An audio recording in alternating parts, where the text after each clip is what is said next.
Oh my god, 2 full series of evolutions in a row.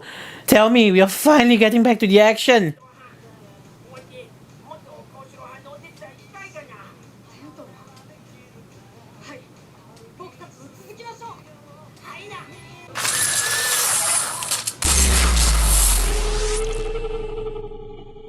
This is Actar's Reviews, from anime to figures and beyond. So, everyone remembers the CSA Digivice, right? Tons of voice clips, lights and sounds, show accuracy, the works. I went crazy for it, you went crazy for it. It was a dream come true for me and many a Digimon fan. After all, it promised to be the definitive Digivice replica. Or is it? Because you see, for some bizarre reason, for Try, Toei decided to go with Ultimate Evolutions instead of Warp Evolutions. Wait, what? Ultimate Are you kidding me? What? What? The gold rings and the white background again? That's it? After all these years? That's it? Are you... In their infinite wisdom. Personally speaking, if you ask me, it seems that Toei is dead set on throwing every single evolution sequence at us for the sake of doing so, at the expense of pacing, logic, emotional build-up and creativity. Not to mention, to eat up as much screen time as possible with stock footage. Regardless, all of that aside, the final straw that broke the camel's back, not the fact that Seraphimont's evolution came out of nowhere and he had to share screen time with 2 other megaforms, nor the fact that the movie seems to be written for the sake of fan service and fan service alone, but the fact that the CSA Digivice did not include the ultimate evolution phrases. Say goodbye to being complete, and I'm not going to throw this. It signals to me that either Bandai and Toei had poor communication, or that Toei had absolutely no idea where it's going to go with the movie series. And I think that both are equally plausible. At least we can take solace in the fact that it's still a complete adventure Digivice replica, what with the design being not too different from the original, and not to mention, you can see that they clearly put in a ton of effort to make it as complete as possible by going all out with the multiple LEDs to recreate all 8 Digidestin's Digivices. I mean, it's not like they colored the Digivice differently and split it up into different releases for each character. I mean, that would be crazy. Oh dear god. So yes, ladies and gentlemen, I'm proud to present to you the second entry in the CSA line, the CSA D-3 Digivice, based on its Try design. Or should I say, half of the second release. Because yes, they actually made 2 versions of the D3, a pink one for Hikari and a green one for Takeru. Despite being the exact same design save for the grips, they felt the need to sell the exact same item to you twice over instead of providing you with exchangeable grips. Yes, all of the sounds are the exact same for both versions. Not that it would make any sense having Petamon's voices play out of Hikari's D3 and Tailmon Takeru's. Are you going to double dip? Because I'm not. Seriously, this is just the tip of the iceberg when it comes to the half-hearted nature of this product that has been endemic of all of the nostalgia pandering properties of recent years. And why yes, this is going to be a negative review. Oh, but I'm getting ahead of myself. Let's take a look at the box, shall we? The box itself is pretty much exactly the same in terms of design as the original CSA Digivices, save for its proportions. I got Hikari's D3 and accordingly, we see a silhouette of Tailmon on the front and a crest of light on the inside. No, it's not as fancy as the CSA Digivices, and nope, you don't get any posh postcard to embellish the unboxing experience. A sign of things to come? Most definitely. Inside, you get the CSA D3 itself, and you get an instruction sheet. The CSA D3, like the CSA Digivice, takes 2 AAA batteries and is nice and weighty. It feels really great in the hand, and compared to the original CSA Digivice, it sizes pretty nicely. It's also a little bit bigger than the original D3. In terms of thickness, the main body of the CSA D3 is slightly thinner than the originals, but its back juts out more to incorporate the 2 AAA batteries it requires to function. To be honest, the build quality is great, like all Bandai products. If there's one thing they know how to do right, it's make a solid toy. Just like every other roleplay toy they've made, it feels more like a high-tech piece of equipment than it does a toy. The grips are nice and rubberized, just like they should be. There's also a gorgeous pearlescent sparkle to the white plastic that you've got to love, and you have that bit of die-cast in the antenna for that subtle marker of quality. After all, it's not quality if it doesn't have die-cast. But now that we've gotten the good out of the way, it's time for the bad. And I'm rather annoyed by the fact that they still use the same kind of easily scratchable plastic for the screen. For the CSA Digivice, the screen is round, flat, and sunken. What this means is that it fits a watch screen protector like the ones here perfectly. And for the D3, it's oddly shaped, curved, and raised. Good luck finding or making a screen protector that can cover that. It's so easily scratched that it came pre-scratched right out of the box.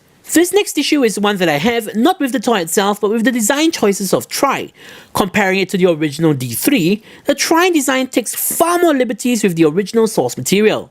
What with the added bezel, the grooves in the grips to make it look more rugged I guess, and the random evolution word on one of the grips. So, unlike the CSA Digivice, you won't be able to use this as an Adventure 02 substitute that easily if you're bothered by the details.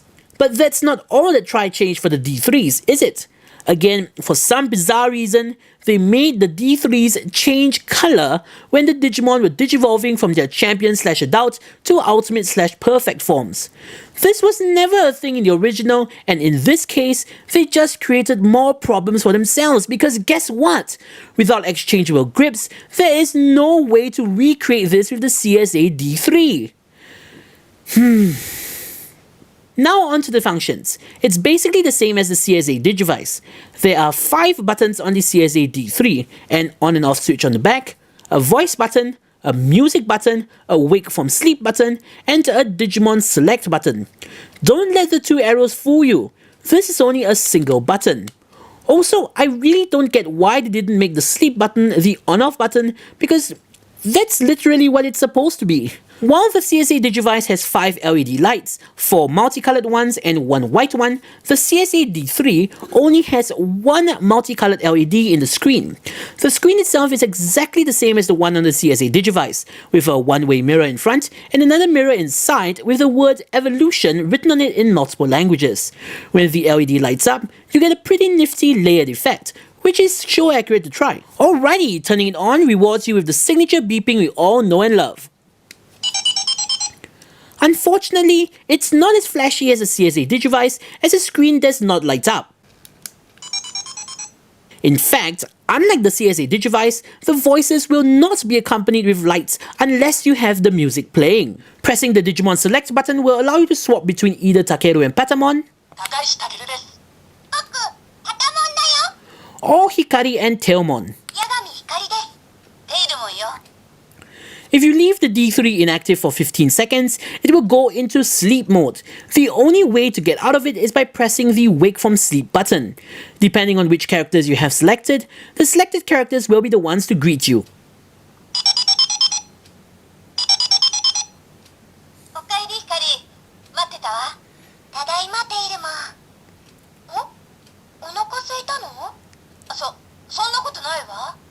And here is the Takeru and Patamon version.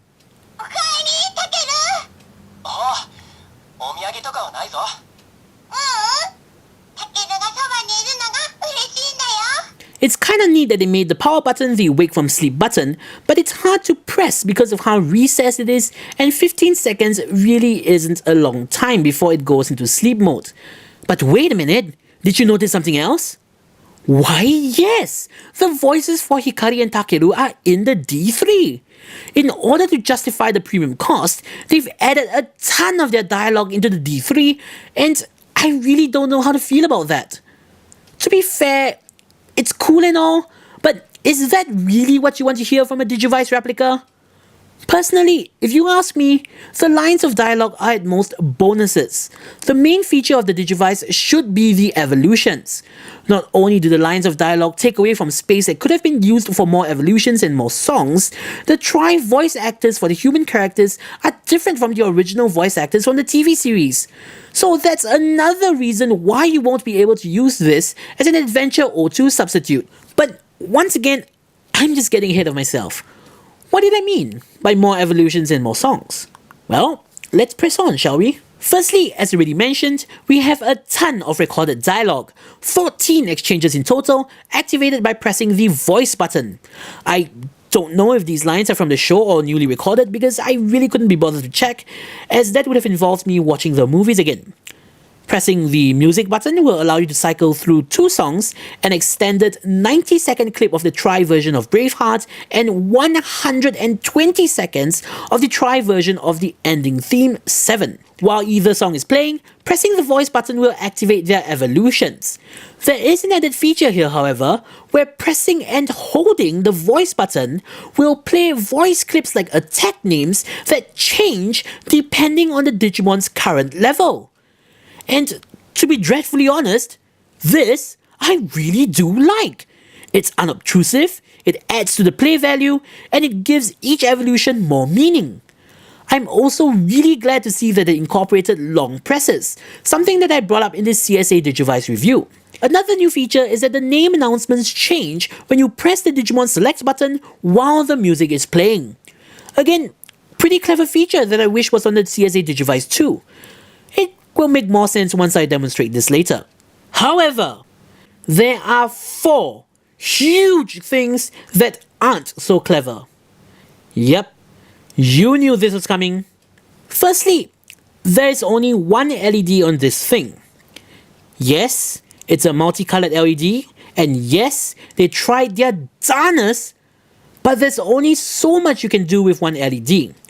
Unlike the CSA Digivice, there are no lights when you play the voice clips without the music, which kind of makes sense because it would have lighted up the evolution screen. Should they have added lights in the grips? Perhaps. And another thing is that while the lights are indeed synced to the music, it's hardly as spectacular as the CSA Digivices. Now that was just a mini light show in and of itself. Secondly, there are no armor evolutions. Despite Try taking place after Adventure 02, and despite this being a D3, there are no armor evolutions and no breakup. Now, before you say that this is a Try product, let me remind you that they did include Patamon and Tailmon in the CSA Digivice, despite it not being accurate to Try either. And this is why all of the additional dialogue bothers me. If they had taken all of that inconsequential stuff out, there would have been enough space for armor evolutions, another song, and then some. At this point, this is hardly complete. Thirdly, and even more mind-blowingly egregiously, there are still no ultimate evolutions in this D3. The warp evolutions are still here. What the hell? I mean, I can buy poor communication or poor planning for the lack of their inclusion in the CSA Digivice, but this came out after the 4th movie. There is zero reason why those lines should not have been included other than pure laziness or willful negligence. Whew. Really, they should just rename this the Incomplete Selection Animation D3. And if that wasn't enough, to top it all off, there is a programming error in the light-up pattern of the D3. Oh my god. From the instructions, and now, I know you guys can't read Japanese, I know that most of you guys can't read Japanese, so just trust me on this one. We can clearly see that in between the evolutions, the lights are supposed to flash different colors depending on the stages. Between child and adult, white. Between adult and perfect, the color of their crests. And while warp evolving, all 8 colors. This would make absolutely perfect sense, as this is exactly the same as what the CSA Digivice does. However, the lights between Champion and Ultimate remain white instead of glowing in the color of their crests. This blows the SH Figuarts Wargreymon and the CSM Axo Watch out of the water for the biggest what the heck were they thinking? You know, I can't even stay mad at it. It's just so unbelievable how much of a cluster it is. But aside from that, I mean, it does what it says it does, and here's what it does. So, first off, let's hear all of the voice clips, listen to the two songs in full, followed by all of the evolution and evolution related dialogue. パタモンは可愛いな。デジモンの中で一番可愛い。ふーんだふーんだ。どうせそうやって誰にでも同じこと言ってるんでしょ。パタモンに嘘はつかないよ。あんなに小さかったタケルがね。パタモンは小さいままだね。僕はいいの。タケルが抱っこしやすいでしょ。タケル、頭に乗っていい？いいよ。僕、こうしているのが一番落ち着くな。やっぱパタモンが一緒じゃないと寂しいよ。ぎゅー。くすぐったいよ。ちょっと苦しいタケル。あ、ごめんごめん。ねえタケル、僕は感染してるんだよね。もし僕が暴れ出したら僕をやっつけて。そんなこと言うな。できるわけないだろ。パタモン。泣かないで。ごめんね。タケルのことは悲しませちゃうね。行くな行くなパタモン。僕たちがタケルたちの世界守らなきゃ。大丈夫、行ってくるね。パタモンパタモン。このケーキ、光が持ってきてくれたの？食べる。こらパタモン、お行儀が悪いぞ。食べるのは光にお礼を言ってからだぞ。で、このイチゴは私がもらおう。ああ、デイルモンの意地悪。ブンブン。デイルモン、もう出かけるよ。待って、ここが跳ねちゃって。もう女の子なんだから。光は成長したね。テイルモンは変わらないね。そうね。でもだからこそ約束できることもあるわ。あ、お兄ちゃん間違えてる。これストロベリーチョコボンバークラッシュ季節限定ハイパートロピカルエスプレッソじゃなくて、ストロベリーダブルチョコクランチ季節限定エクストラクッキーモカじゃない。お使い失敗だな。もうお兄ちゃん。テイルもこの間撮った写真どうしたの？ホーリーリングの裏に貼った。まあいいのかな。あー、広い。大きいお風呂ってやっぱり気持ちいい。こういうのもたまにはいいものだな。でも猫かきで泳いじゃダメだよ、テイルも。太一は光への感謝が足りないな。私がしたくてしてるから。お兄ちゃんには何度も助けられてるし。まったく、太一は日本一羨ましいお兄ちゃんだ。タケルくん、大きくなったんだ。え、そうかな。特に気にしたことはなかったけど。大きくなったよ。ちょっと前まで同じくらいだったのにね。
援助も僕と戦ってくれ。もちろんだ。シュンズーガートダモンワープスリッパー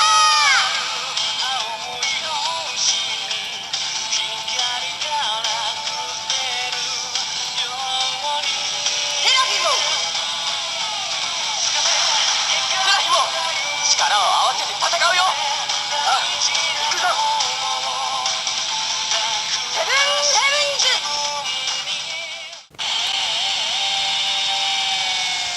テイルもお願い任せて光頑張ってテイルも分かったわ光猫パンチテイルも超スイッカー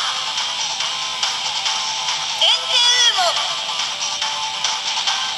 エンゼウーモ気をつけてこれくらい問題ないわホーリーアローテイルもワープスイッカーホ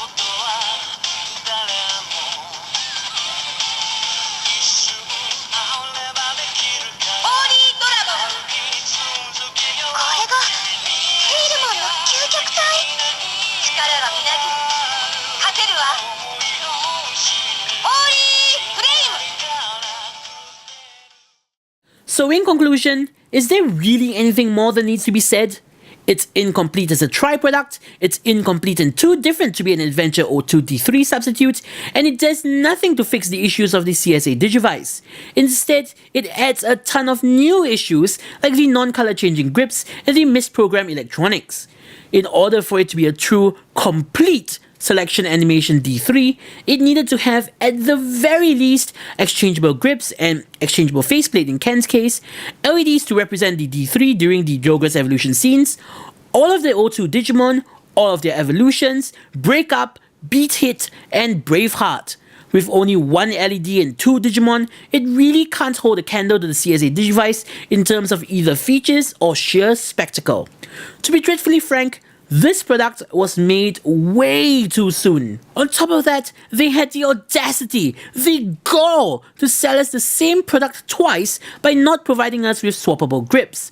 Since they limited the production run of this to only 5,000 each, it's made even more expensive and less worth it than the CSA Digivice.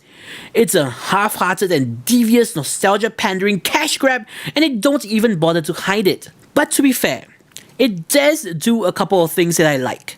It's built solidly, it's accurate to what you see on screen in Tri, and it has nifty additional dialogue that adds to the evolution experience, like attack names. But is it enough to redeem it? All in all, what I'm saying is that this could have been so much more. However, if you believe it's worth the price, go ahead and pick it up. If you like what you see in the review and aren't too affected by the shortcomings I've pointed out, it's still a decent product. But if you're deciding between this and the CSA Digivice, get the CSA Digivice. There is zero competition. Just like how much Tri cares about the O2 cast. Zero. So, this is Acta saying, see you guys in the next episode.